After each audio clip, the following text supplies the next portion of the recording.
Specialist Desmond back to not demonstrate, but talk about the final exercise and or drill for the new Army Physical Fitness Readiness Test, PT test.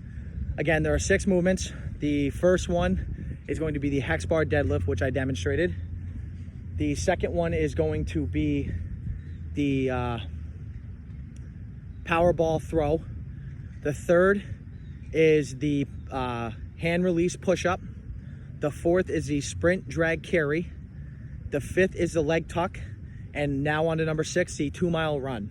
The 2-mile run is to be designed in order to test soldiers' physical ability to maintain endurance, maintain training and nutrition so that you're adequately ready and responsible for being ready to go overseas and or have to run.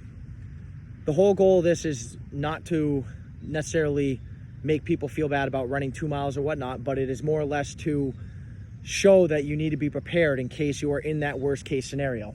Now the 2-mile run is going to be, you have 16 to 21 minutes to do this. This is going to depend on age bracket, male or female, and what your standards are for your age.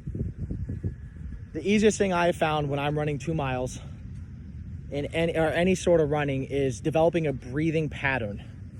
You can't just go out there, run full speed, and then not have anything or some sort of breathing pattern to keep yourself going. Anyone can go run 30 meters and do it as fast as they can, and then afterwards they're sucking wind. They are having a hard time breathing. That's what we call a sprint. Anyone can sprint, and that doesn't test your lung capacity, your endurance, your leg stamina, mental capacity to fight through something that's hard. So what I have found is that when I'm not sprinting and I'm running, I find a breathing pattern. For me, it's as simple as, and most people comment when I run, I keep my head up. That's because that's gonna allow all my airflow, my nasal pathways, my throat pathways, all to be directly open to my lungs for when I'm breathing. Yeah, it looks silly, but it actually works.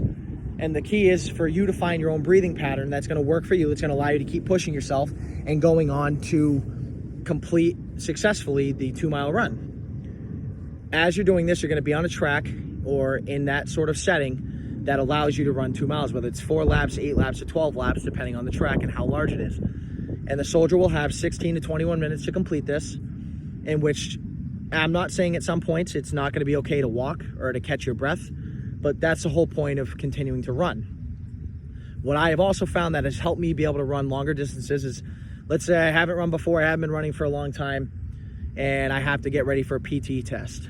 Well, I'm not just gonna go out there and start running 2 miles to get myself used to that, because then I'm not gonna wanna do it, or my body's gonna have a harder time adapting. What I have found that has worked for me, and what I found out in football, was that I'm gonna ease my way into it. So let's say I start out with a half mile every day for a week, get my time down, get my breathing down. It's simple, it's short, it's not gonna take long, it's only a half mile. The next week I go out, I might do a mile every day for a week. And as I'm doing this, I'm still gonna be practicing the same breathing techniques that I was teaching myself on the half mile. Then I'm gonna go, maybe the next week I'll do a mile and a half every day for a week, keeping my times, making sure I'm consistent with my breathing, staying straight. If I'm getting cramps, I'm eating properly, stretching right. And then finally, you're gonna realize that after some time, you're actually gonna be at that 2 mile every day, in which you're gonna find out it's a lot easier than jumping from going no running to 2 miles. And then, whereas now you've allowed yourself and your body to build and become familiar with getting back into that rhythm of running. All I can stress is that before you run, you stretch properly, you get yourself warmed up, focus on it, don't let it psych you out, and have a little bit of water, not too much, because then you might, get sick or not feel that great, and you can actually get cramping from that. And just as you're along that run, you're gonna tell yourself, I'm gonna develop a little pattern for breathing, and I'm just gonna chug along. I'm not gonna worry about anyone else. I'm gonna just chug along, worry about me, and make sure I pass my time. Now, if you're another soldier that does not struggle with running, it's encouraged to help other soldiers, motivate them, speak to them, run with them. If you're done, keep going, keep running with them. Anything that's gonna help everyone pass and everyone be on the same readiness to get ready to pass this PT test, because we're still gonna have the 2 mile run. So let's go over some points again. We want to focus on a breathing pattern rather than just going. I personally like to go. Sometimes I breathe to a song if I'm running. I'm not focused on just running all out, not gassing myself right out the gate. Keeping a nice, good pace. And then also having encouragement from other soldiers is going to drastically help you, and building up to it. If you have a month to get ready for a PT test, that gives you 4 weeks. That gives you enough time to start out a half mile every day for a week, a mile every day for a week, mile and a half every day for a week, and then that 4th week you're at 2 miles. You're rolling right into the PT test, ready to go.